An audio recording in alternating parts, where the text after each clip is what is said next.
Happy morning, happy afternoon, and happy evening to all my Nanbas and Nanbis.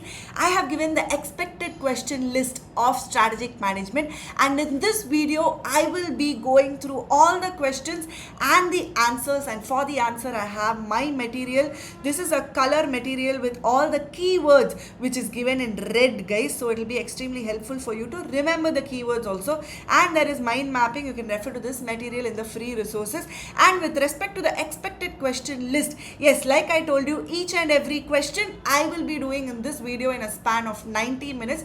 There are two ways to watch this video. If you know it, you can just keep doing a tick mark activity and keep marching forward. If you don't know any question, please do not panic, guys. This video is not for that purpose also. I want you to have the mindset that at least now you are able to learn something, so that if they ask this question in the exam, you should be able to ace it. There are about only 40 questions approximately, and let's quickly get into the expected questions, guys. Chapter number 1, guys. In chapter number 1, there are about 6 questions for this, and starting off with the first one, what is strategy? There are 10 points given for what is strategy. I have a memory technique for you to remember all the 10 points, but quickly let me show you in the concept book also how the 10 points is given. The first one, response to dynamic and often hostile external forces. Second, it relates to the goal of the organization and the means of achieving them.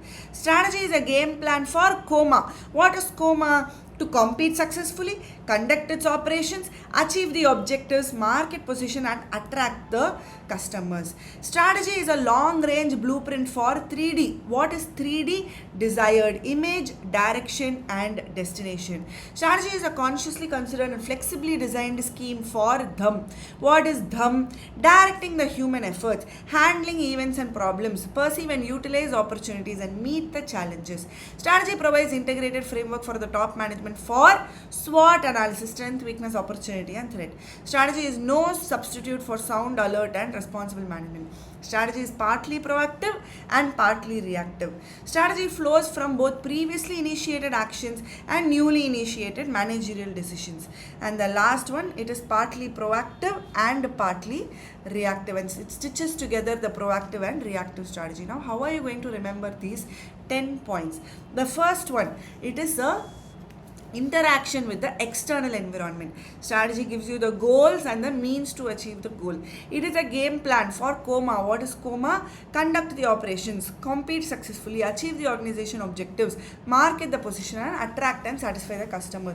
Fourth is, it is a long range blueprint for 3D, desired image, direction, and destination. Conscious and flexible design for DHUM, directing human efforts, handle events and problem, utilize opportunity, mobilize resources, and meet the challenges. I understand, guys, you all are thinking full SM itself, is it like mnemonics, ma'am? No, only chapter number 1, probably hardly about 10 mnemonics, that's it. In other chapters, there are no other mnemonics, so just these 10 mnemonics, if you study, more than enough for an entire SM itself. So here, it's in this question itself, there are about 3 mnemonics: COMA, 3D, and DHUM. So chapter number 1 only is like that, guys. Now, conscious and flexibly designed scheme for DHUM, integrated framework for top management, and it is not a substitute for responsible management. Partly proactive, partly reactive. Current strategy flows from past action and new decisions. It stitches together the proactive and reactive. Take a screenshot of this so that it will be helpful for your last minute revision. All the 10 points in one page, and what is the inside also, what is 3D, what is COMA, what is DHUM, everything is given in this page. I hope you've taken the screenshot. Going to the second question, what is management? What are its interrelated functions?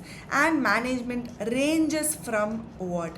So what is management? It is a key group in an organization which is in charge of the affairs of the organization.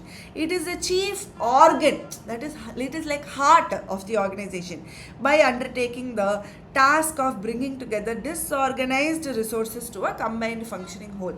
What are these disorganized resources? 3MT. If you can't remember, you can remember this mnemonic. What is 3MT?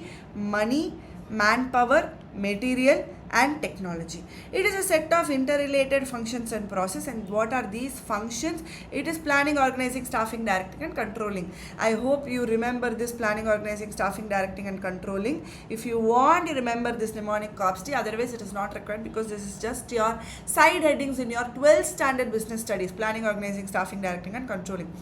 They range all the way from control mad goals. This is important. They range all the way from control mad goals. What is this control mad goals? Determination of the goals. MAD is mobilization and acquisition of resources, allocation of task and design of the organization. And the last point is installation of the control system, that is control MAD goals. They range all the way from control MAD goals. Only this specific point they have tested in MCQ before. So management, key group in an organization, chief organ, they put all the resources of 3MT into a combined functioning whole set of interrelated functions. These functions are planning, organizing, staffing, directing and controlling. They range all the way from control MAD goals. This is only what is management. What are the interrelated functions? It ranges from, you have covered everything. Third is, what is strategic management? What are the objectives of strategic management? And managerial process of what is strategic management? Now, the objectives of strategic management is twofold objectives. The first is to create a competitive advantage and guiding through all the changes which is happening in the environment. These two are the objectives of strategic management. Managerial process of what? Managerial process of voices. What is this voices? Developing a vision, setting the objective, crafting the strategy, implementing the strategy, evaluating the strategy and having the corrective action. S is for strategy. So voices, and 2 C's are there: crafting the strategy and corrective adjustment is also there. So this is managerial process of voices. I hope you have taken a screenshot of voices also. Developing a vision, setting of objectives, crafting a strategy, implementing a strategy, evaluating a strategy and corrective adjustments. What is strategic management objective? Let's quickly see the text which is given. Overall objectives of strategic management are twofold. I told you: to create a competitive advantage, that is to outperform the competitors, to guide the company successfully through all the changes which is happening in the environment. The term strategic management refers to managerial process of developing a strategic vision, setting of objectives, crafting a strategy, implementing the strategy, evaluating the strategy and finally corrective adjustment. The process do not end, but it goes in a cyclical manner. Strategic business unit, very very important for May 25 exams. Now this strategic business unit, if you see in the chapter number 5 also, I would have given strategic business unit structure. So in my opinion, SBU somewhere either in chapter 1 or chapter 5 they will definitely ask. Please read in both the places. SBU, very very important. Again I am telling, let's go through the text which is given. In chapter 5, the text is huge and we will go through that. But here, let's quickly go through what is SBU. SBU is something which is having a separate profit center, separate cost center, guys. What is the meaning of that? Huge conglomerates like Tata, they will have so many SBUs. For example, textile will be a separate business in itself. Steel is a separate business in itself. Consultancy services is a separate business in itself. And cars is a separate business in itself. Under cars, there are 2 divisions. Tata's has Jaguar also. They also have Nexon and all of those things. Textile, again under that there will be 2 different divisions. Zudio is there, Westside is there. Like that, SBU means they are a business where 2 divisions, that is multiple divisions, are combined as one business as a whole. Now this strategic business units will have a separate profit center, separate cost center. They will have their own competitors also. With this background, go through the text. An organization is divided into number of segments that work together to bring a particular product or service in the market. If a company provides several or different kinds of products or services, it often duplicates these functions and creates a series of self-contained divisions, each of which contains its own set of functions to manage the product or service. They are responsible for creating a competitive advantage, and achieving higher profitability with the resources and capital they have. Such divisions are called as SBUs because they are a separate business in itself. Tata is a separate business, and under that they have so many multiple businesses. Each of the businesses is called as strategic business unit. Essentials of a strategic vision.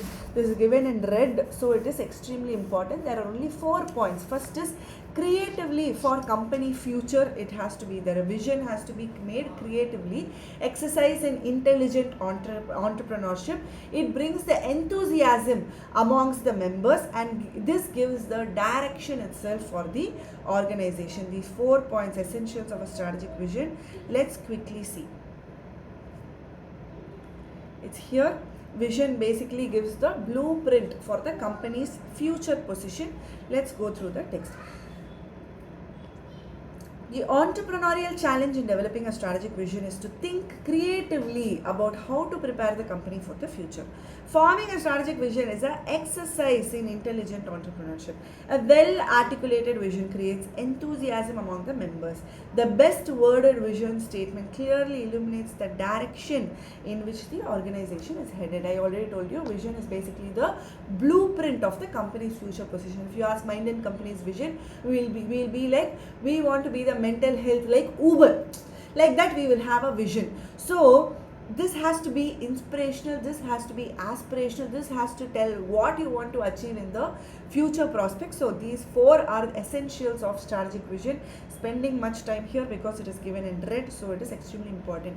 Limitations of strategic management, again in red, again important. For this there is a mnemonic, etc. Limitations of strategic management, etc. Etc. stands for environmental, time consuming, costly. Let's quickly go through the text. Yes, limitations of strategic management. Environment is highly complex and turbulent. You are making a strategy, but environment keeps changing, so your strategy also should keep changing. There is an example also given here. Two-wheeler EVs, what is their environment, how is it changing and all.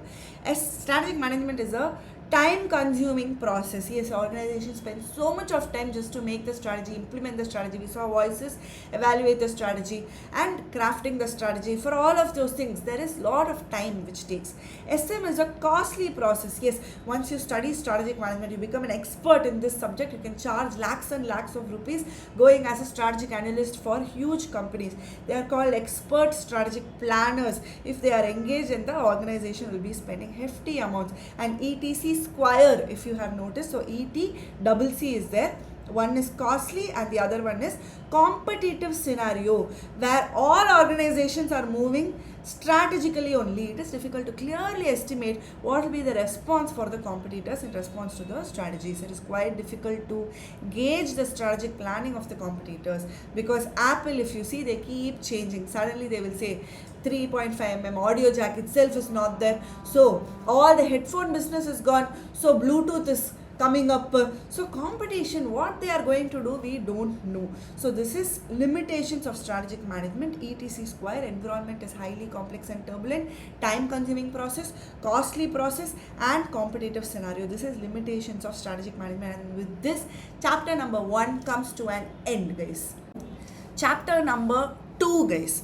Quickly getting into the questions of chapter number 2. The first one is issues to consider for strategic analysis. There are 3 issues to consider: period of time, external and internal factors, and risk. But here the question is, explain the issues. What will you write if they are specifically under period of time as a strategic analysis? Issues to consider for strategic analysis. So under each of the things, there are 3 to 4 points. Strategy evolves over a period of time. That means it must balance the different factors that impact and constrain strategy, probable outcomes of everyday decisions, several little choices taken over a protracted period of time, and it is influenced by experience. Balance of external and internal factor. Under the 3 points are there. Conflicting challenges and a perfect fit between them is unlikely, because opportunities influences constraints while taking a strategic decision, and also the factors drives the decision for entering into a new market. These limiting constraints will have various implications on kind, degree, volume, and significance of impact. Like that, these 3 points you should be able to write if the question is about how will you balance your external and internal factors, and how is that the issue to consider for strategic analysis. The same way for risk also. In strategic analysis, the principle of maintaining balance is important. Competitive markets, liberalization, globalization, booms, recession, technological advancement, and because of that, risk is there, and obviously a broad classification of strategic risk needs to come under consideration, and that itself is the next question, guys. Matrix of strategic risk. Now, for matrix of strategic risk, whenever there is a matrix question, we know what to do. What is there in x-axis, what is there in y-axis, and how many cells are there in the matrix. This is a 2 by 2 matrix, strategic risk. In the x-axis, we have time, and in the y-axis, we have strategic risk, whether it is internal or external. If it is external in the short time, errors in interpreting the environment. If it is external in a long time, the changes in the environment leads to the obsolescence itself. If there is strategic risk internally in the short time, internal strategic risk means interacting with organization in the ordinary course or in the routine basis, that is organizational capacity is unable to cope up with strategic demands. In the long term, if there is an internal strategic risk, then inconsistency with the strategy itself exists. Like that, you will be able to write inside if you know what is there in the x-axis and if you know what is there in the y-axis. Moving on to the third question, guys. Strategy identification and selection, 4 points. Now this one is a tricky question because in the exam, in your study, yes, in your study material, this has been given inside a dabba, and in the dabba also in the corner they would have asked this question. If you see here, this is the dabba, strategic analysis, and here if you see this question is asked strategy identification and selection, how will you do it? Just 4 points, straightforward points. MCQ they can test like this: identify the strategic alternatives, select the strategy, implement the plan, and review the strategy. These 4 points are there for strategy identification and selection. What are the characteristics of global business? There are 3 points here. There is a common ownership, common pool of resources, and there will be a common strategy. Now let's read the text for this. Only then you will understand. Characteristics of global business. The first one we saw common ownership, but before that you will have to write it is a conglomerate of multiple units located in different parts of the globe but all linked by common ownership. Second, we saw common pool of resources. Multiple units draw on a common pool of resources, such as what are the resources you will have to tell: information, patent, trade, name, control system, money, credit, all of those things. The units respond to some common strategy besides its manager and shareholders are also based in different nations. These are the characteristics of a global business. Going on to the next question. Value chain analysis, support activities. The question, value chain analysis has primary activities and support activities. Under primary activities, what and all are there? Inbound, outbound, transferring of input into the output, marketing, sales, service. Now under support, there are only 4 points: procurement, tech, HR, and infrastructure. Now let's see what is the text which is given under the support activities. These are the support activities. The first one is procurement. It refers to the process for acquiring various resource inputs to the primary activities. Technology. All value activities have a technology, even if it is simply just know-how. Key technologies may be concerned directly with the product, that is R&D, or with the process, that is process development, or with the resource, that is raw material improvement. HR management, that is recruiting, managing, training, developing, and rewarding people within the organization. Infrastructure, the systems of planning, finance, quality control, information management, they are also very crucial for the organization's performance. These 4 points you will have to write under the support activities of the value chain analysis. The next question is about experience curve. I hope you already know how the experience curve is. It is like this, guys. So the meaning of experience curve is that as and when you keep gaining the experience, your cost keeps on reducing. Yes, more and more we gain experience, we will know how to do the job effectively and efficiently, so your cost keeps reducing. Experience curve, also called as learning curve, which explains the efficiency increases gained by the workers through repetitive product work. I told you, more and more you keep doing this, and because of this your unit cost declines. We learn as we grow. The implication is that larger firms in an industry would tend to have lower unit costs as compared to those for smaller. Experience curve has the following features: As business grows, they gain experience. Experience may provide an advantage over the competition. Large and successful organizations possess stronger experience effect. Here, cost per unit keeps reducing. How can you say cost per unit keeps reducing? You see this point, quantity is only so much, but cost is so high. If you increase your quantity so much, your cost reduces to this extent, and that is why the curve is like this. It keeps flowing downwards. As the business grows, it understands the complexity and benefits from so much of experience. Experience curve is considered a barrier for new firms contemplating entry in an industry, because if somebody is already so big, we will be like, no, we can't compete with that bigger person, and we will refrain. So that's why it is a barrier for entry itself, guys. Now going on to the next question. They're asking about value creation. What is the meaning of value creation? So for any company, they start off with zero, and from zero they add whatever cost is their raw material, all of those things, labor, overheads, cost. From that cost, they will be adding a margin, and then they will be finalizing the price. Now, the customer needs to feel that the value that they are getting is much more than the price which is actually paid. Does this actually happen? Yes, in few cases for food it happens, and in hospital it happens. You feel like this person's life is most important, so you can pay much higher price than whatever price that you are actually paying. So this price that you feel like paying is called as customer surplus, because the price charge is 1200, you feel like the value you are getting is 1500, the extra money is called as customer surplus. This is basically, you feel like you are getting more worth. This concept gives business a competitive advantage. Competitive advantage leads to high profitability at the most basic level. How profitability a company is depends on three factors. One is value should be more. Price that a company charges for its product is important.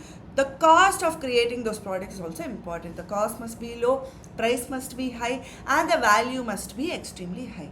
It is basically the value the customer wants to pay over and above the price that the business wants. Now, most of the cases it does not happen. Like I told you, sometimes for food and sometimes for health, you will be like, it's okay even if they charge extra. So business wants to charge from this excess amount is called as value creation, wherein the customers values the product or service more than it actually costs. And in the value creation, customer surplus is also a very important concept, also called as consumer surplus. Moving on to the next question. Porter's 5 force model. What is Porter's 5 force model? Threat of new entrants, bargaining power of buyer, bargaining power of sellers, nature of rivalry, and threat of substitutes. Here threat of substitutes is given in red. Apart from that, bargaining power of buyer and bargaining power of suppliers, separately they can ask in the exam, guys. Now going to the theory part of it.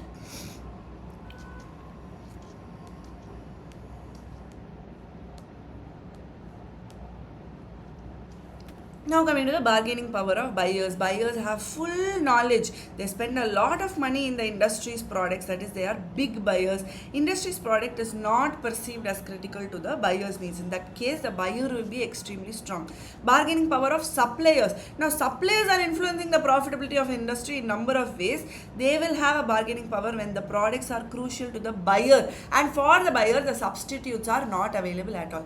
They can erect high switching costs. That means if you are moving from one supplier to another supplier, you are going to incur a lot of cost, and the suppliers are more concentrated than the buyers. This is bargaining power of the supplier. The next question was threat of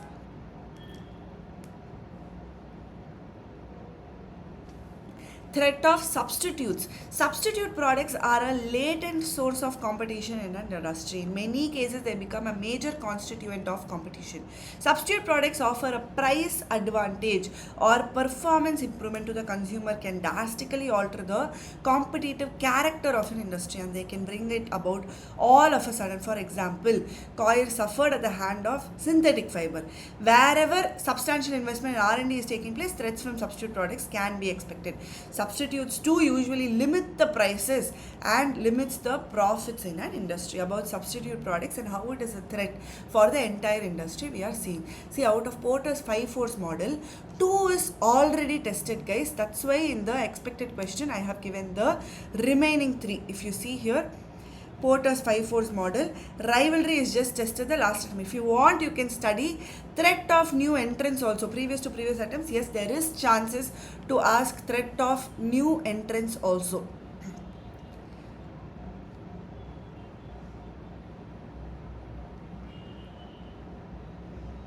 Quickly, I am showing the threat of new entrants. New entrants can reduce the industry profitability because they add new production capacity, because under that there are multiple points: capital requirement, economies of scale, product differentiation, switching cost, brand identity, access to the distribution channel, possibility of aggressive retaliation. These 7 points also, please study and go. Yes, there is a possibility of asking, even though I have not put it here under the expected question list. The next one, going to market and customer. How is the customer behavior? Now here under this again there are 4 points. Any customer before buying the product, there will be advertisement. They will be seeing so many advertisements on Instagram, everywhere nowadays. External influence will be there. Next, from internally, psychological impact will be there. That is internal influence. That is the second point. After that, decision making, whether I have to buy the product, whether I can trust the product, whether actually online delivery will happen, decision making process will happen. And fourth is repeat purchase. If the product is good, you will be purchasing again and again. These 4 points: external influence, internal influence, decision making, and post decision making process. These 4 are under market and customer. How is the customer behavior? Let's quickly go to the theory and see. Now the text for customer behavior. First one, external influences. External influences like advertisement, peer recommendation, social norms, they all have a direct impact on the psychological and internal process that is going to influence the various consumer decision. It is divided into 2 groups: companies' marketing efforts and the numerous environmental elements. Internal influences, internal process are the psychological factors internal to the customers and affect the consumer decision making.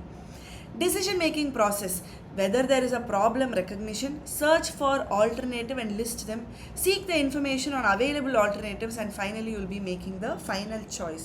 Fourth is post decision making process. After making the decision purchasing, final phase in the decision making process, evaluating the outcome.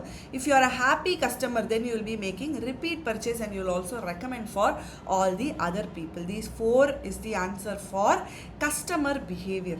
The next question is competitive landscape. Here under competition strategy, competitive landscape, there are 5 points which is given, easy 5 points. You will identify your competitor, you will understand the competitor, what are they doing, then what is their strength, what is the weakness. Now you will put all the information together. That's all. These 5 points: identify competitor, understand competitor, determine the strength of the competitor, determine weakness of the competitor. Put all the information together. Let's see the text here. Steps to understand competitive landscape: identify the competitor. Who are the competitors? How big are they? Understand the competitors. What is their product? What is their service? Determine the strength of the competitors. There are few questions are there. 5 more questions are there. They can ask this separately also. What are their financial position? What gives them cost and price advantage? What are they possible to do next? How strong is their network? Do they have any HR strength? Determine the weakness of their competitor. What are they lacking? Now you put all the information together. What is the business going to do with the information? What improvements does the firm need to make? How can the firm exploit the weakness of the competitor? Or you're going to put all the information together. These 5 points are for competitive landscape. The next question is key success factors. These 3 are very important questions. What is the key success factor? You see, there will be one thing which so many people are doing, but there will be one player who is doing it really well. How is he doing it really well? Because of the key success factor. There are 3 questions which you will have to ask. The first one is, how is his product different from others? What is his product attributes? The second is, what is his capabilities in terms of resource capabilities, and how is he having the competitive advantage? The third is, how is he going to sustain this in the long term? These 3 questions talks about the key success factors, key factors for competitive success. Key success factors, they can also say KSF. These are the factors which shape whether a company will be financially and competitively successful. I told you, one company will stand out even though everybody is selling the same product. One company will definitely stand out.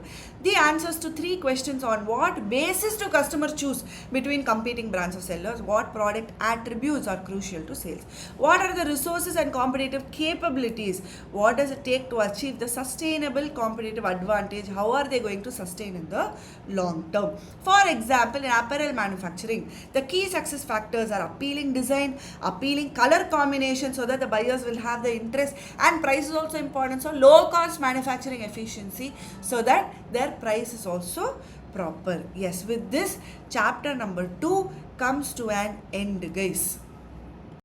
Chapter number 3, guys. Under chapter number 3, it is a very small chapter. Let's quickly get into the first question: customer versus consumer.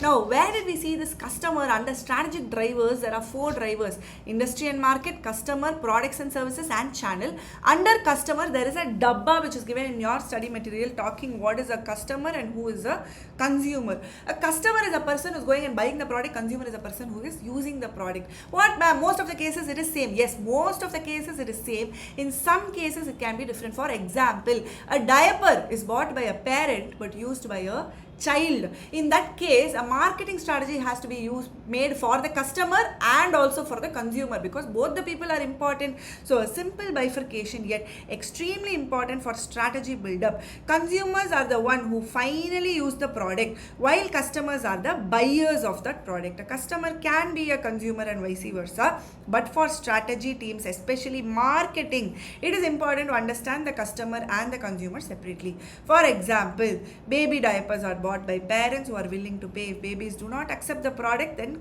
consumers are not satisfied. So both of them are important. Another example, let me tell you, the ring, it is used by the girl but bought by the boy. That time also, customer is different, consumer is different. Like that, there are so many examples which I can tell you guys. The second question here is strategic group mapping. What is the procedure for constructing a strategic group mapping? Now, strategic group mapping is an important concept.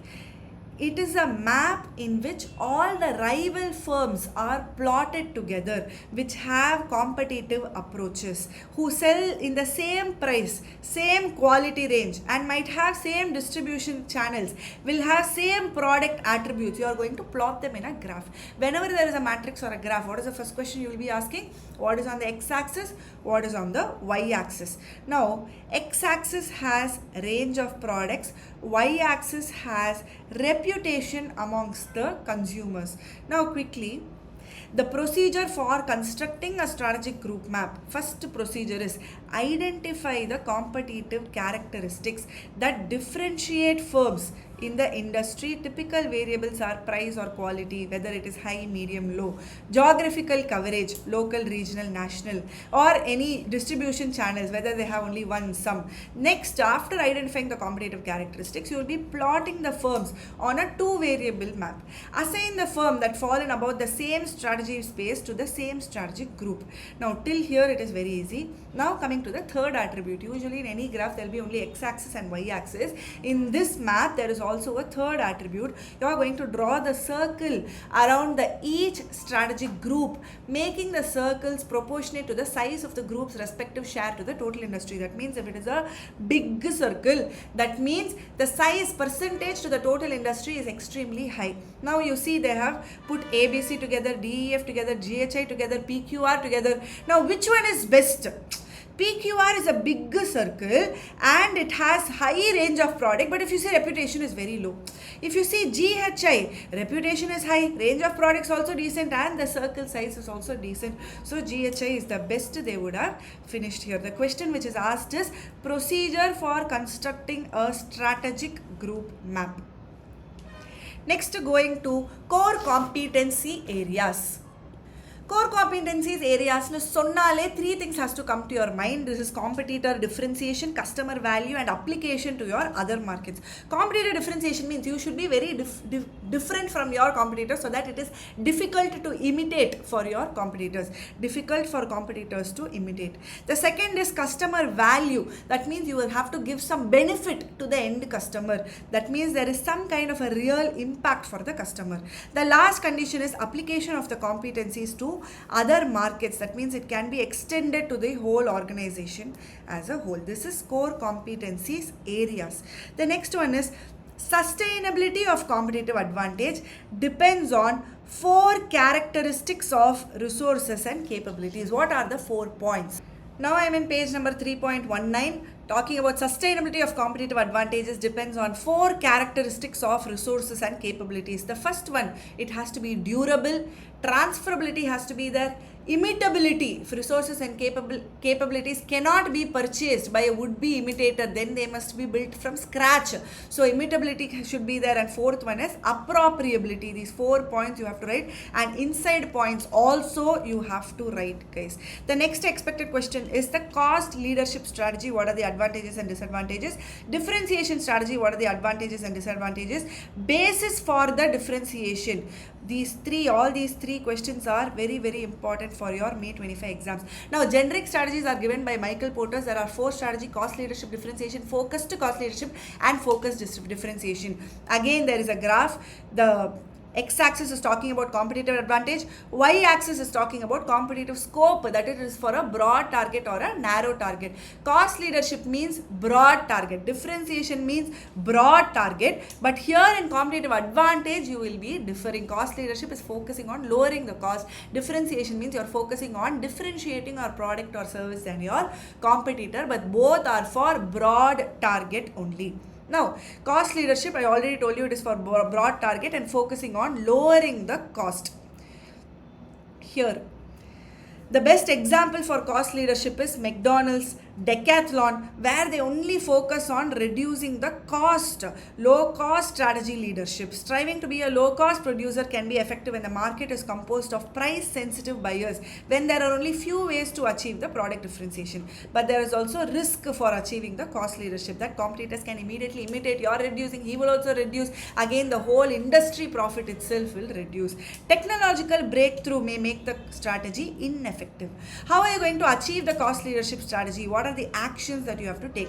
Prompt forecasting of demand, optimum utilization of resources to have that advantage over cost, and achieving the economies of scale. That means reducing the cost per unit, standardization of product. If you see Decathlon, all the bottles will look like this.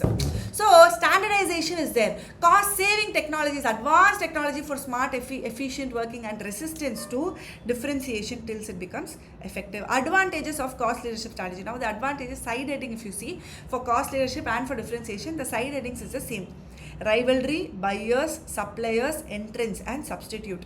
Now, cost leadership strategy advantage keta, rivalry, competitors will be likely to avoid a price war.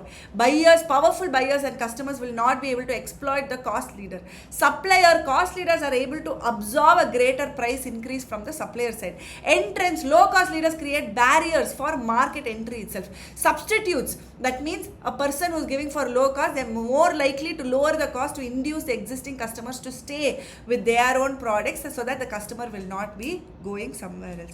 What is the disadvantages of cost leadership strategy? Because you reduce the cost, he will also reduce the cost. The competitor will imitate the cost reduction. Cost leadership will succeed only if you are having economies of scale. That means you are having to the broad market, mass market. Only if you have high sales volume, you will have the cost leadership advantage. Otherwise, it becomes a disadvantage. Cost leaders tend to keep their cost low. That means you are going to reduce your advertising cost, research cost, your quality also can be low. Technological advancement areas is a great threat to all the cost leaders. The next one is differentiation strategy. We have to see the advantages, disadvantages, and the basis for the differentiation strategy. This strategy is for, again, broad mass market, and they are focusing on some differential product which is having. What is the basis of differentiation? Basis of differentiation is 3 ways they can have: by way of product differentiation, pricing differentiation, and organization differentiation. And for all the 3, Apple is the only example, because for product differentiation, if you see, iPhone, it is definitely different from all the phones which is available in the market. They have invested so much of money in R&D. Pricing differentiation, yes, iPhone, it is priced at an extremely high price and still people are going and buying that product. So pricing means it is different from all the other phones which is there in the market. Organization means organizational differentiation. Apple as a company itself has so many fans called Apple fanboys and fangirls. That's why in US, if you see, the first day when Apple launches a phone, people will be standing in queue. Whatever they want to sell, they'll be able to sell because organization as a whole has been marketed perfectly by Apple. So 3 ways they can achieve the basis for differentiation strategy: product, pricing, and organization. How are you going to achieve the differentiation strategy? You definitely have to give utility to your customers. You have to elevate and improve the performance of the product, offer high quality product. You have to keep innovating your product and take steps to enhance your brand image. Advantages, I told you the same things: rivalry, buyers, suppliers, entrance, substitute, but under that the points will be different. Disadvantages, in the long term, uniqueness is difficult to sustain. How many times you will keep saying security is there in the iPhone?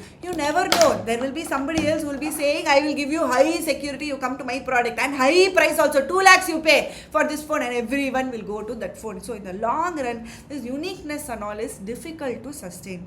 Charging too high a price, people will switch off to another alternative. I have promised in class also, I am promising now also. If iPhone, they keep increasing the price, I will definitely not go for iPhone. Already 1 lakh, 1.2 it has gone. Once it goes to 1.5, 1.7 and all, 100% I am not going to buy the iPhone.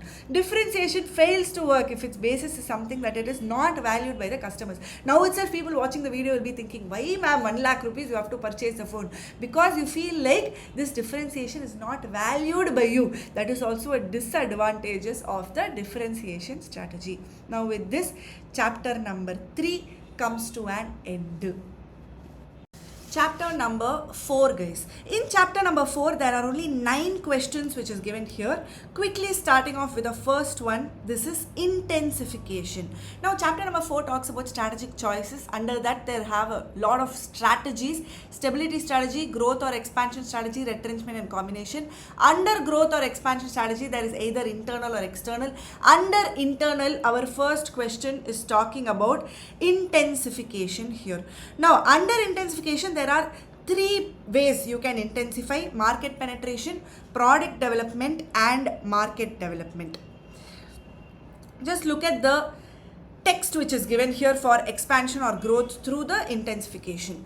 It means that organization tries to grow internally by intensifying its operations either by market penetration or market development or product development.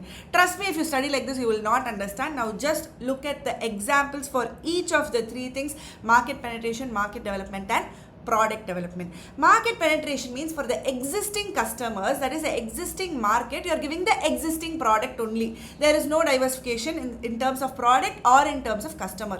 For example, you see the Starbucks loyalty program which they have. It is given to the existing customers, the existing market only, and the same product, the same coffee is only given. This is market penetration. They are penetrating into the existing market. Market development means they are increasing their market. Till now I am doing only India operations. Now I am expanding into China operations. That time they will have to do a few modifications either to their advertisement, promotion media, or sometimes to the product itself. If you see McDonald's for an example, the way they sell the burgers in US is completely different from the way they sell in India because they have developed for the Indian market, and the way they market the same burger in India is extremely different. Here we want Rashmika, but there if Rashmika, no one will know who is that. What is product development? Product development means for the existing market, I keep developing the product. The perfect example for this is iPhone. Starting from iPhone 1, 2, 3, now we are at iPhone 13, 14, 15, 16 also has come. Like that it will keep going on. They keep developing the product for the existing market base. If they are developing the product, it is called product development. If they are developing the market, it is called market development. Same product, same market, but they are going inside, that is market penetration. I hope you understood what is the meaning of intensification. Going to the next question. growth or expansion strategy. Under that external, if you remember here in the mind mapping, going back to the mind mapping, showing you under internal we saw what is intensification. Now they are going to external. Okay, under external they are asking what is mergers and acquisition. Under the 3 points are there. Yes, what is horizontal merger, vertical merger, co-generic merger, and lastly what is conglomerate, and all of those things we'll be seeing. Basically here they are asking the question under external, under mergers and acquisition, what are the points which we will see right now. What is horizontal merger? Horizontal means it's like this. Vertical means it's like this. As simple as that. Horizontal, I told you it is like this. That means in the market who are operating in the same place. That means they are competitors to each other. In the same industry, if a merger happens, it is called as horizontal merger. It is a combination of firms engaged in the same industry. That means it is a competition industry. For example, best example, Vodafone and Idea. They merged. Vodafone also telecom services, Idea also telecom services. This is horizontal merger. They can be direct competitors with each other. Why are they merging? The principal objective is for economies of scale. Economies of scale means they want to reduce the per unit cost by increasing for their mass production. By increasing their production, the cost per unit will keep reducing. That is economies of scale. Example, formation of Brook Bond Lipton India Limited. This is the example which is given in your study material. That is Brook Bond was a separate company selling tea. Lipton was a separate company selling tea. Now both of them have merged together and then they formed Brook Bond Lipton India Private Limited. This is your horizontal merger, guys. Then what is the vertical merger, ma'am? Horizontal merger, I told you it is between the competition. Vertical merger means they are in the same business but they will be in different stages of production or stages of distribution system. For example, let me tell you one example. I am a coffee manufacturer. I have a coffee estate. I manufacture coffee beans. Now I am merging into a company which is having cafes. So I am going nearer to the consumer. That means I am doing a vertical merger. Let me give you another example. I am going away from the consumer. For example, I am Paramudur Chole. Paramudur Chole basically sells fruits and vegetables. Now I am merging with a company who is doing farming activities of fruits and vegetables. Now what am I doing? I am doing the different stage in the production system. I am merging with them. So that means it is a vertical merger. Just read the text for this, keeping the examples which I gave you. It is a merger of two organizations that are operating in the same industries but at different stages of production or different distribution system. This often leads to increased synergies with the merging firm. If an organization takes over its supplier or producer of raw material, then it leads to backward integration. Like how I told you, Paramudur Chole is going back to the producer of the raw material, merging with them. That means it is called as backward integration. On the other hand, forward integration means you're moving closer to the consumer. What example did I give you for that? Coffee bean manufacturer getting merged with a cafe in itself. On the other hand, forward integration happens when an organization decides to take over its buyer organization or distribution channels. Just remember like this, forward means you're going closer to the consumer. Backward means you are going away from the consumer. As simple as that. Now what is this new merger called? Co-generic merger. Co-generic merger means I am related to the other company in some way. Maybe in terms of production process, maybe in terms of the technology. All of these things we will call as co-generic merger. Two or more merging organizations are associated in some way or the other, related to the production process, business market or basic required technologies. Now the example which is given in your study material is I am doing business in the white goods category. Why are they calling this white goods category? In olden days, if you see, fridge, washing machine, AC, all of these things will be white in color. So collectively they call them white good category. Now they have already entered the kitchen. So this company, if it wants to merge with another company which is in kitchen appliances, then it is related to the existing business. That's why it is co-generic merger. There is also one question which we saw in the workout, which is about one company doing hardware, another company doing software. somewhere. Now both are combining. This is also co-generic merger only because they are associated in some way or the other, which can be related to production process, business market, or basic required technology. What is conglomerate merger? Conglomerate merger means they are completely unrelated with each other. For example, you take huge conglomerates like Tata. Tata is my favorite example.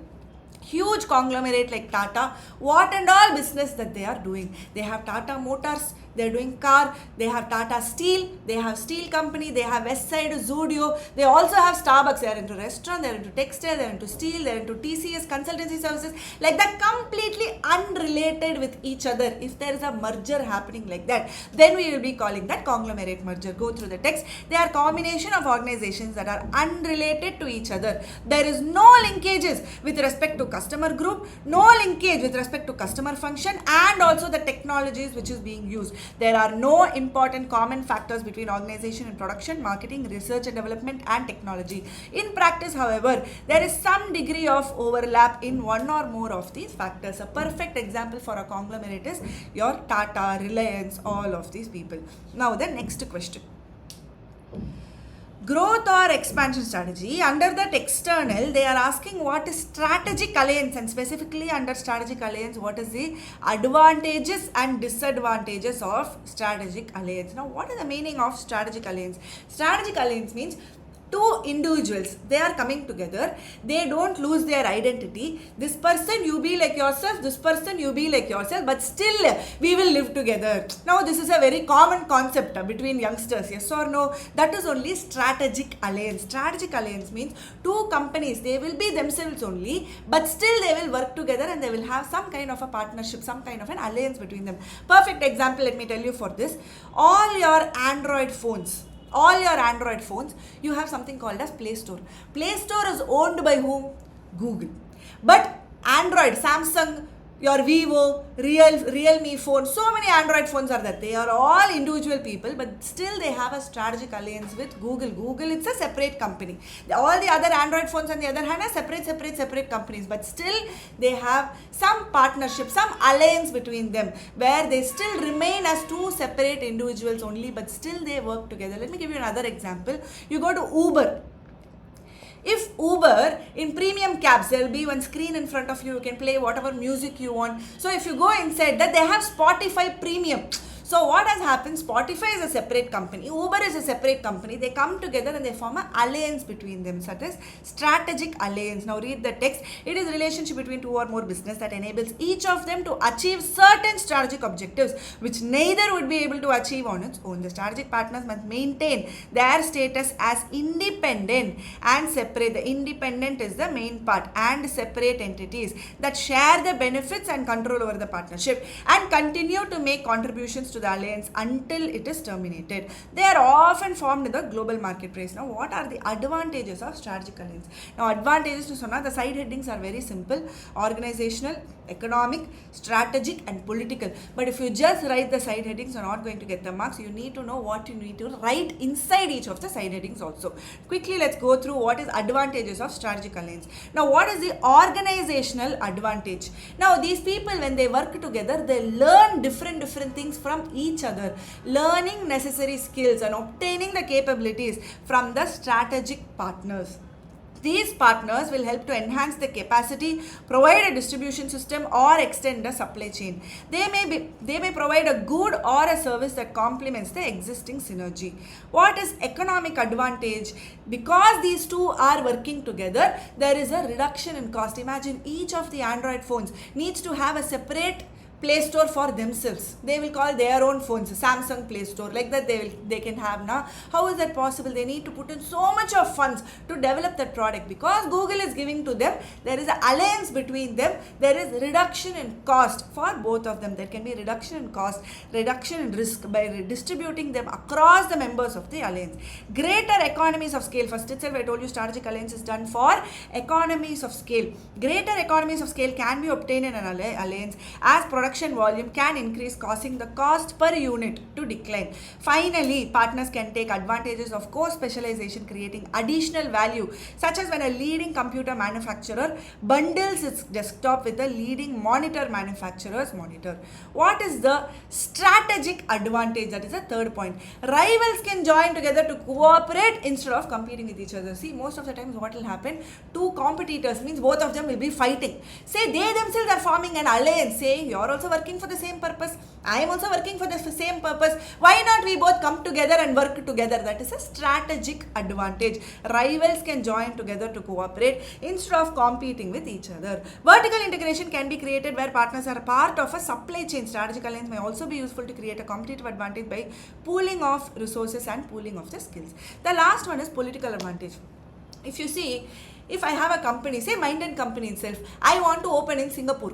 How many legal complications will be there? But if I am going to have an alliance with already existing mental health company in Singapore, then there is a free entry, easier entry for me in their market. That is the political advantage because of an alliance. Sometimes strategic alliances are formed with a local foreign business to gain entry into a foreign market, either because of local prejudices or legal barriers to entries. Forming strategic alliances with politically influential partners may also help improve your influence and position.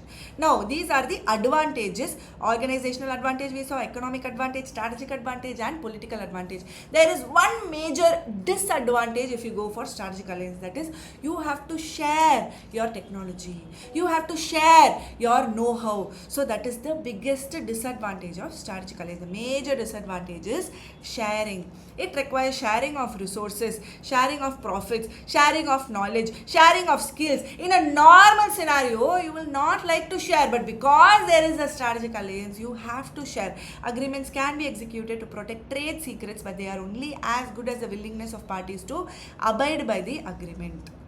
This is the strategic alliance advantage and disadvantages, guys.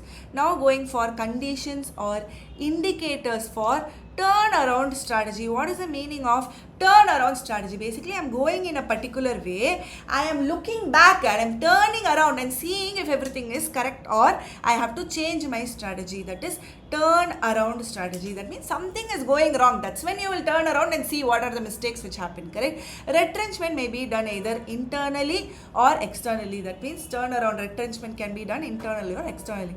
When will you go for turnaround strategy? There are certain conditions, certain indicators which tells you that you have to go for turnaround strategy. The question here is conditions or indications for turnaround strategy. What are the conditions or indicators? Persistent negative cash flows. Year on year, there is no cash flow. That means I am putting in so much of money, my expenses are so much, but income is not so much. Persistently it is happening means I have to look back and see what actually went wrong.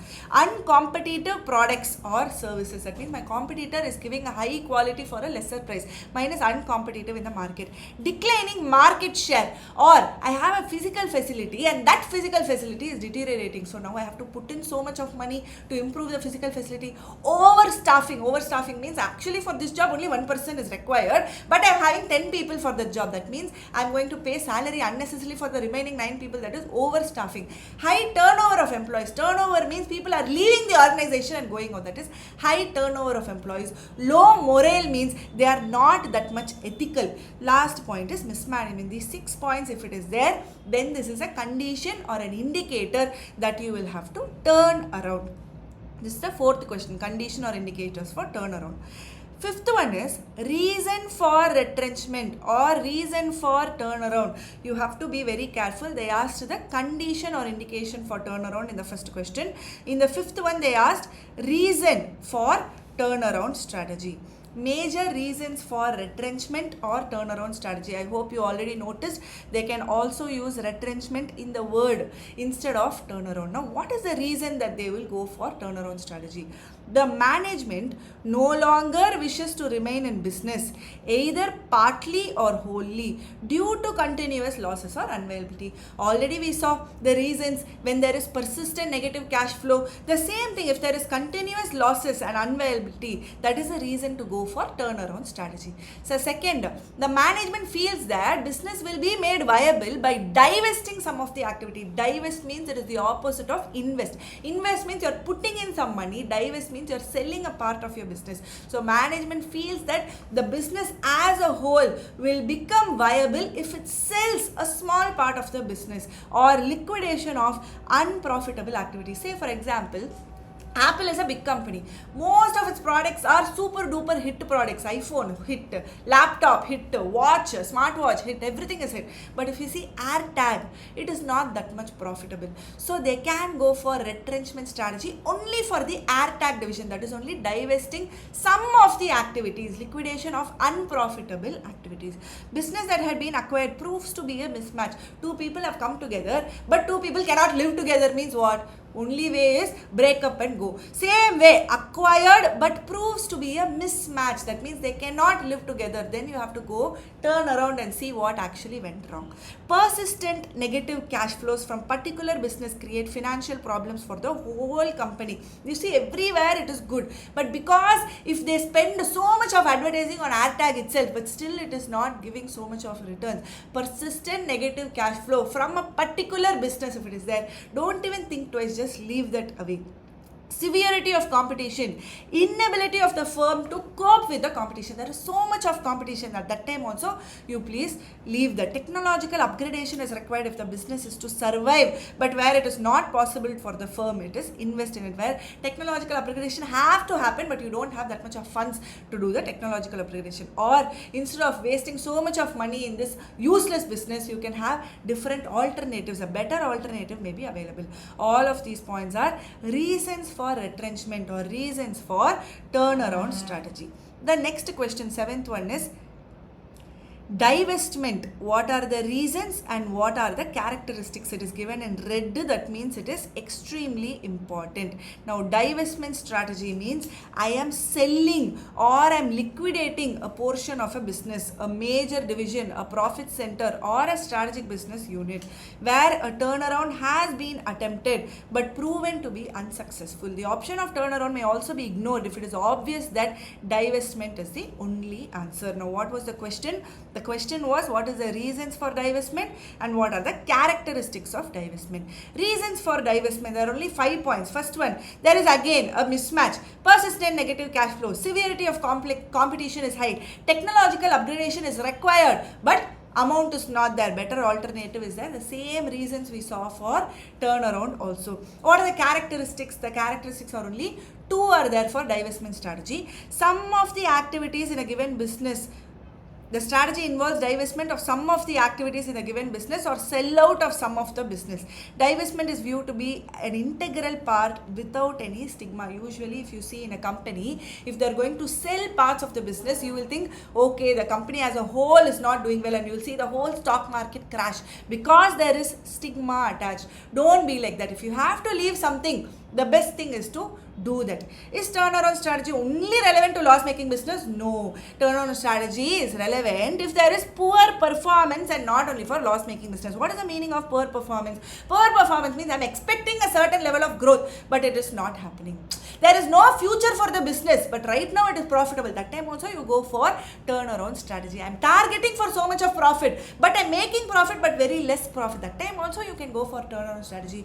Not necessary that it is only for loss-making business only. Now next, going to General Electric matrix and Arthur D. Little matrix. Under General Electric matrix, they specifically asked what is market attractiveness and business strength measured by. Don't worry, these are the strategic options that we are going to.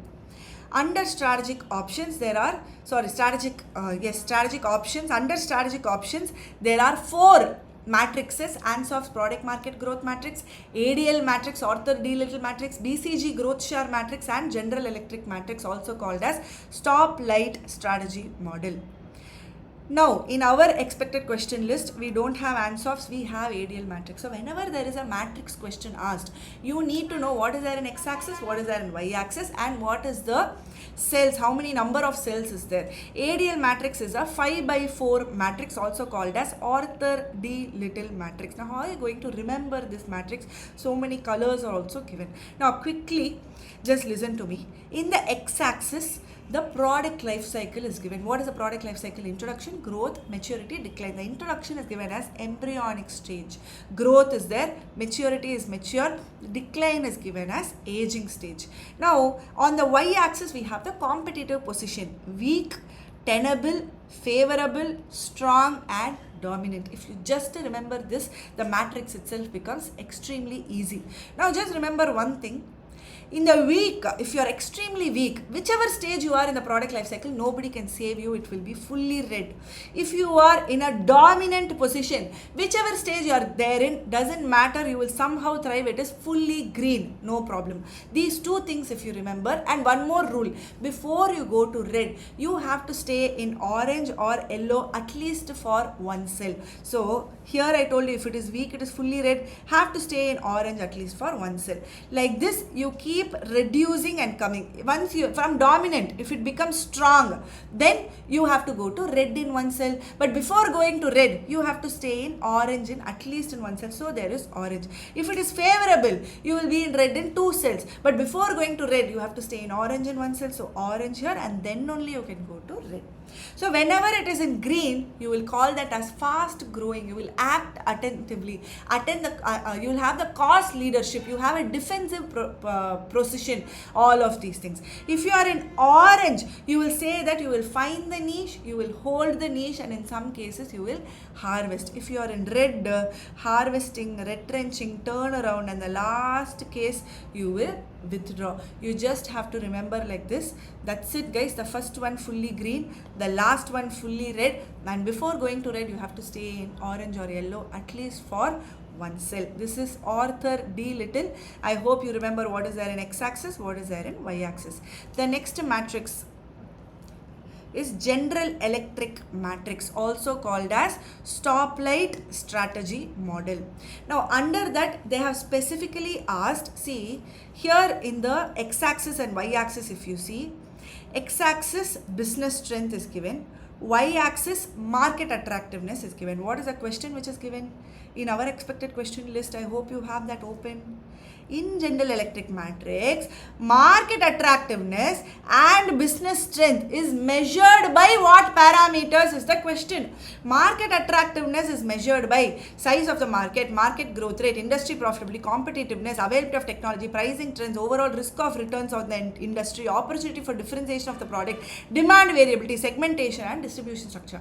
Business strength is measured by market share growth rate, profit margin, distribution efficiency, brand image, ability to compete on the price, ability to compete on the quality, customer loyalty, production capacity, technological capability, relative cost position, and management caliber. All of these parameters for that x-axis and y-axis, it can be a possible question. And here when you come to the matrix, it is a 3x3 matrix, and you already know x-axis has business strength, y-axis has market attractiveness. The same thing which you followed, color thing which was there for previous ADL matrix, the same thing here. Green, you will have to be there. I told you, has to stay in yellow or orange, then only go to red. Green, yellow, and then going to red. Now there is no green, yellow, and fully red after that. The same concept only, or if you want you can also remember like this, just for remembering purpose. In the full class we will be explaining this in full flow. Just for remembering, diagonally you can remember it as yellow and orange, this side fully red, that side fully green. It is a simple matrix, guys. With this, the chapter number 4 comes to an end. Chapter number 5. Usually you're scared of this chapter, but trust me, do at least these questions and go for your exam. It will be extremely helpful, guys. Now chapter number 5 is split into these 6 parts. Now under SM process I have given 2 questions, organizational framework 3 questions, leadership I have given 4 questions, and control I have given 3 questions here. That's all I have given. Now the first questions are from strategic leadership, so let's quickly finish that. Under strategic leadership there was roles of a good strategic leader, responsibilities, approaches, and interrelationship of elements. Now quickly going to the strategic leadership.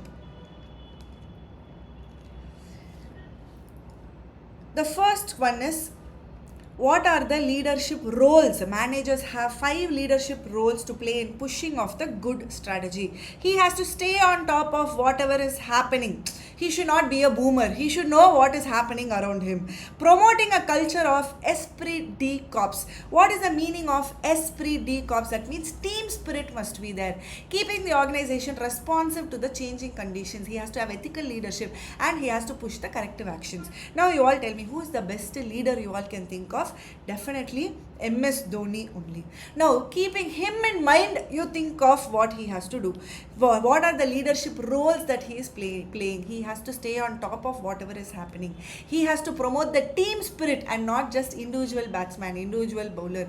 Keeping the organization responsive to changing conditions. However you are doing, he is hitting. However you bowl, he is hitting. That means you have to change the positioning, change the bowler. Like that, you have to respond to the changing conditions. You have to exercise ethical leadership. Dhoni is the most ethical person. No one can refute that. Pushing corrective actions. This time CSK did not do well. No problem. Next time we'll come back stronger. Like that, we will be pushing the corrective actions to improve the strategy. These 5 are leadership roles that he has to do. The next is responsibilities of a good leader.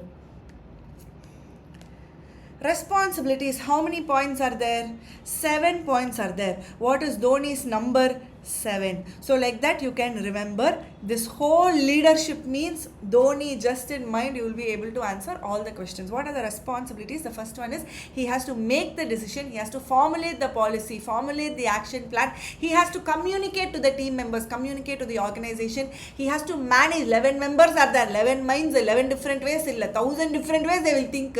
He has to manage the human capital. He has to manage the change which is happening in the organization, create a good corporate culture and sustain the performance over time. These 7 are responsibilities of a good leader. What is the approach of a good leader? Transformational approach and transactional approach, you need to know the difference. Now, if I'm going to tell you, you do the homework, then only you will become a chartered accountant. Then only you can clear this CA inter. Like that, if I'm telling you, I am making you aspire for something. This is transformational. If I'm going to say, you do the homework, I will give you chocolate the next day. I am giving you something, I am getting something. This is transactional leadership. So transformational means I'm using charisma, enthusiasm for the good of the organizational. It is turbulent. Yes, sorry for the disturbance. Yes, transformational and transactional leadership, that's where we were at. Transformational leadership uses charisma and enthusiasm. And for turbulent environment, very start or end of the life cycle in poorly performing organizations, where it creates the excitement, creates the vision, because I'm going to inspire and aspire you. So this is transformational leadership. Transactional means I'm giving you chocolate, for the chocolate you're doing the homework and coming. That is transactional leadership. That means it focuses more on designing the systems and controlling the organization activities, more likely to be associated with improving the current situation, enhance the current activities, exchange rewards such as pay and status. In an organization, you do the work properly, I'll give you a promotion. You do the work properly, I'll give you a bonus. I will increase the salary. All of that is transactional leadership. The next one is interrelationship of elements. Here there is just one circle which is given here. A leader has to know management control, reward system, management development, feedback, policy formulation, strategic planning, environmental scanning, and organization. Here only 4 questions: roles, responsibility, approaches, and interrelationship of elements. Now coming to the next set of questions, strategic control. Under that, there are only 3 questions. What are the elements of strategic control? 3 types of organizational control and types of strategic control. Just look at this chart here. Elements is a small part given here. Apart from this, 3 types of organizational control. There is operational control, management control, and strategic control. Types of strategic control, there are 4: premise control, surveillance control, special alert control, and implementation control. If you just write the side headings, are you going to get the marks? Not at all. You have to know what to write inside also. Now, elements of strategic control. Now, strategic control nu sonnale, I give lots of examples in the class, but for now, with the limited time, I want you to think of control means parents can control us. Just keep that in mind. Process of control, how they will control. They will give the objective of business system, mechanism for monitoring and measuring the performance, mechanism for comparing the actual result with the standard. Parents will have standard. Some cousin, some brother will be there who's doing extremely well, and constantly comparison will happen. For learning new insights on the standards themselves, a mechanism for corrective actions, feedback for corrective actions. These four are elements of the control. Three types of organizational control. The three types of operational control, management control, and strategic control. Now, what is operational control? Operational control means they are monitoring each and every single thing. They are controlling each and everything. For example, procuring specific items of inventory is a matter of operational control. Clear-cut and somewhat measurable relationship between input and output, which will have a predetermined estimate as to what has to come as output. This will consist of regulating the process with certain tolerances irrespective of the effects of external conditions, and some of the examples can be stock control, production control, quality control, budgetary control. That means they are getting into each and every minute detail. That is the operational control. Management control means what? Okay, you do your work. Overall, I will have a control on you. When compared with operational control, management control is more inclusive. That means some parents will be there where they are going to say, will you pass? If you pass, I will allow you to Goa also. Like that, more inclusive and more aggregative. So basic purpose is to achieve of the objectives of the goals of the organization, whether it is a short range goal or a long range goal. The process by which management assure that the resources are obtained and used effectively. What is strategic control? Strategic control, these two people, Schendel and Hoover. Strategic control focuses on the dual questions. You will have to definitely write these two questions if they ask. The strategy is being implemented as per the plan only. The results which are produced by the strategy are those that are intended only. There is often a time gap between the stages of strategy formulation and its implementation.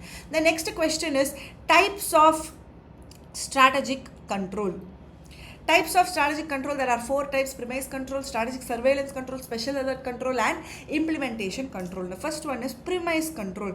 Under premise control, they are going to, premise means what? The environment, the industry as a whole. They are going to see the control which is there. The strategy is formed on the basis of certain assumptions or premises about the complex and turbulent organizational environment as a whole. Over a period of time, these premises may not remain valid. Environmental factors such as economic, that is inflation, liquidity, interest rate, technology, social and legal regulatory system, or industry factors, that is who are the competitors, who are the suppliers, is there any substitute for the product, all of this are under premise control. Premise control, under that we have strategic surveillance control. Surveillance means what? Normally surveillance we tell for CCTV surveillance, where it will be an unfocused control, where everyone will be focused generally and you will not be focusing on a specific person. So surveillance is unfocused. It involves general monitoring of various sources of information to uncover unanticipated information, and it involves casual environmental browsing. The third one is special alert control. If there is an unexpected event which happens in your family, what will happen? Suddenly one mama will come and sit in our hall. So special alert, where there is a unexpected event, that time there will be reconsidering their strategy. Sudden changes in government, now coming to organization, sudden changes in the government, natural calamity, terrorist has attacked, unexpected merger or acquisition by competitor, industrial disaster, and other such events will trigger an immediate and intense review of the strategy in itself. Implementation control. Under implementation control, again we have monitoring, strategic thrust, and milestone review. Implementation control means managers implement the strategy by converting major plans into concrete sequential action that forms the incremental steps. Implementation is directed towards the need for change in the overall strategy. Under that, I told you there is monitoring, strategic thrust, and milestone review. So first we saw three types of organization control, which is operational control, management control, and strategic control. Under strategic control, there are four types, that is premise control, strategic surveillance, special alert, and implementation control. Under implementation, there are two types: monitoring, strategic thrust, and milestone review. Now the next question is under organizational framework, that is limitations of the 7S model. I hope you know what is McKinsey's 7S model. It is just 7S put together: skills, strategy, structure, system, staffing and style. Now what are the limitations of the 7S model is the question. You need to understand the question properly. The first one is it ignores the external environment. It does not clearly explain the process. It is more of static and not flexible. It is generally criticized for the real gaps which is there in the organization. This is the first question. The second is SBU structure. It is given in red. That means it is extremely important for this May 25 attempt. SBU structure. Now quickly let me tell you what is an SBU structure. Just see this diagram which is given here. There will be a president, and under him there will be multiple functions, that is finance, operational, HR, logistics and anything, and different strategic business units, and each of the strategic business units will have multiple divisions under them, and again under each of the divisions there will be multiple functions: finance, operating, HR, logistics and all of those things.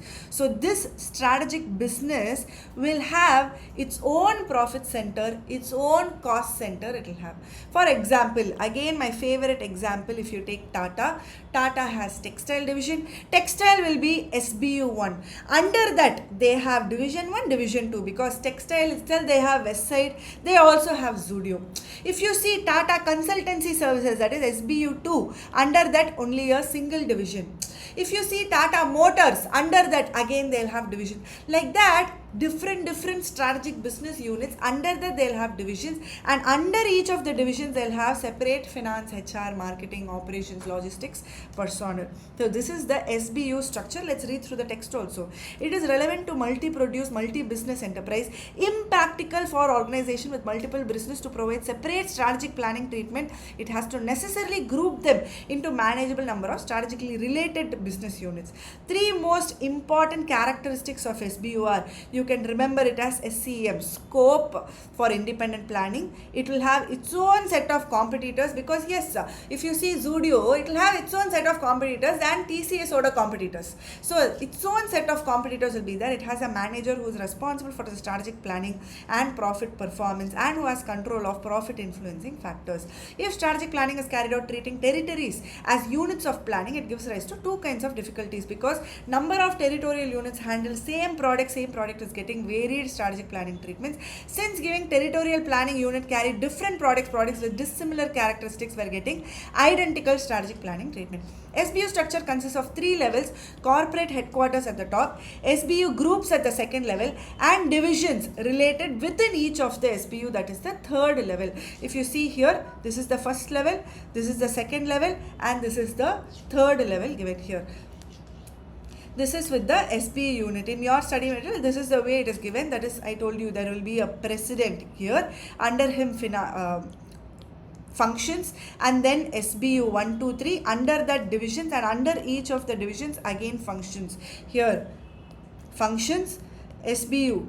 Under each of the SBU there will be division, and under each of the division there will be different functions again. Within each SBU, divisions are related to each other and SBU groups are unrelated to each other. SBU group, if you see, they will be unrelated to each other, but under textile, Zudio and Westside might be related to each other. Divisions are related to each other. Individual SBU are treated as profit center and controlled by corporate headquarters that can be concentrated on strategic planning rather than operational control. Principle underlying the group is that all related products related from the standpoint of function should fall under one SBU.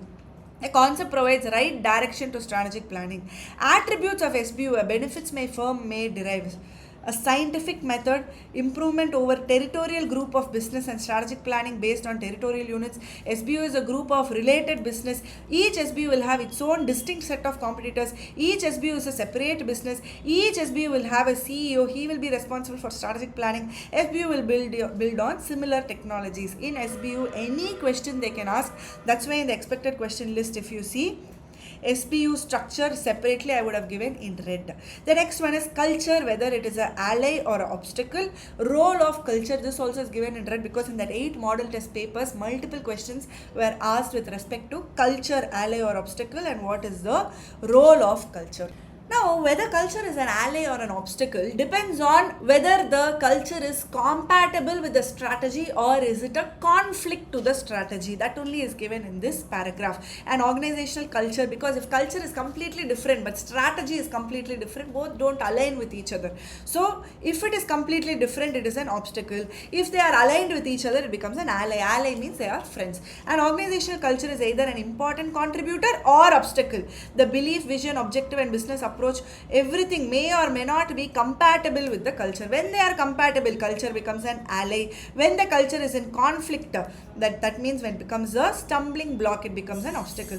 What is the role of culture in strategy execution? Strong culture promotes good strategy execution when there is fit and impedes the strategy when there is negligible fit. For example, a culture where frugality and thrift, nowadays minimalism, thrifting culture, they are all coming into place. They are values strongly shared by organizational member. This is very conducive for successful execution of low cost leadership strategy, because frugality, thrift and all will work only for low cost strategy. If your strategy is low cost strategy but you don't have a culture of thrifting, culture of frugality in your organization, every weekend party they are doing, but they are doing the low cost leadership strategy. How is that possible? So they have to, the strategy and the culture has to go hand in hand for the strategy to be successful. What is the perils of strategy culture conflict? If they are out of sync, then the culture has to be changed or the strategy itself has to be changed, because there is a mismatch.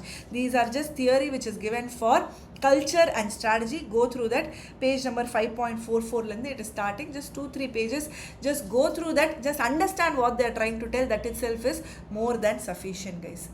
Now we are done with organizational framework questions. Going to the SM process. There are only 2 questions here: forward and backward linkages, strategy formulation and implementation matrix. Quickly I'll show you this matrix. Matrix questions are always important.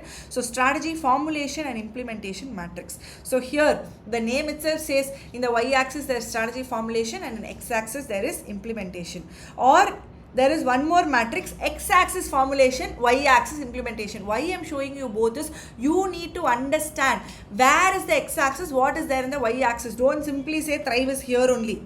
Because formulation is effective and implementation is effective, then only it is thrive. See what is there in x-axis, what is there in y-axis, then only give thrive, because there are 2 graphs here, one formulation in y-axis, one formulation x-axis. So please understand, again I am saying understand what is there in x-axis, then only you will go. So what is the question which is given here? Strategy formulation and implementation matrix. So formulation is good, implementation is also good. Now usually you will thrive.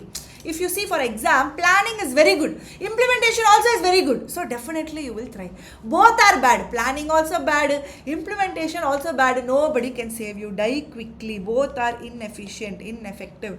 Die quickly. In cricket if you see, both are good, formulation is good, implementation is also good. CSK, don't tell ma'am, how can you tell CSK ma'am? Usually CSK, formulation, implementation, both are good. This time just once you have to leave them. Next time again Dhoni has told, I will come back stronger. So definitely we will trust him and we will wait for him to come back stronger. So both are effective. Efficient means formulation is good, implementation also good, it is definitely CSK. If formulation is bad, implementation also bad, then you know what team I am talking about. Formulation is good, implementation is bad. You see RCB, formulation is very good, but somewhere the implementation, so they will definitely survive. This time they came almost there, yes or no? So dying slowly means they will definitely, if you ask me, first I will support for CSK, obviously I am in Chennai. Second preference for me is RCB only, because formulation is so good, and Kohli, Pavam, let him win at least once, like that we all started feeling. So formulation is good, implementation is bad. Now somehow you will survive, but planning itself is bad, formulation itself is bad. Now somewhere down the lane you will fail to implement also. So die slowly. Die quickly is when both are bad, formulation is bad and implementation also bad. The second question in SM process, also the last question in the chapter number 5, is forward and backward linkages in strategy implementation. For this again, strategy implementation nale you have to think of your exam preparation, whether you are formulating a strategy for your exam and implementing that also. Is there a forward and backward linkage? See why they are saying there is a forward and backward linkage, I will tell you. With the formulation of new strategy or reformulation of existing strategy, many changes have been affected within the organization. Yes, if you formulate a strategy and you are going to implement the strategy, this is the forward linkage. But when you are formulating a strategy for this attempt, previous attempt, your Nanbas and Nanbis would have called you and disturbed you. So now you will put them in block list. That is, you are checking what happened in the previous implementation to formulate your strategy. Now there is a backward linkage also. That is the forward and backward. Now just read through the text which is given in backward also. Just as implementation is determined by the formulation of strategy, the formulation process is also affected by factors relating with the implementation, what happened previously. While dealing with strategic choice, remember that past strategic actions also determine the choice of strategy. Same, our example only they are saying for forward and backward linkages. Just one extra question I'm adding here, difference between formulation and implementation. Formulation is the decision making, planning. Implementation is related to executing the strategy plan. Formulation forces before action, implementation is during the action. This is entrepreneurial activity, this is administrative task. Here it emphasizes on effectiveness, here it emphasizes on efficiency. Intellectual and rational process, operational process. Coordination among few individuals at the top level, coordination among many individuals at the middle and lower levels. Great deal of initiative, logical skills, conceptual and analytical skills. Here motivational and leadership stage. Formulation precedes strategy implementation. Implementation follows the strategy formulation. Here we saw formulation precedes the strategy implementation. We also need to know that formulation is after the implementation because there is always a backward linkage. That is the reason why I had to read through everything so that you will have the full picture as to what is strategy formulation and strategy implementation, guys. And with this we are done with all the questions of chapter number 5, and chapter number 5 comes to an end.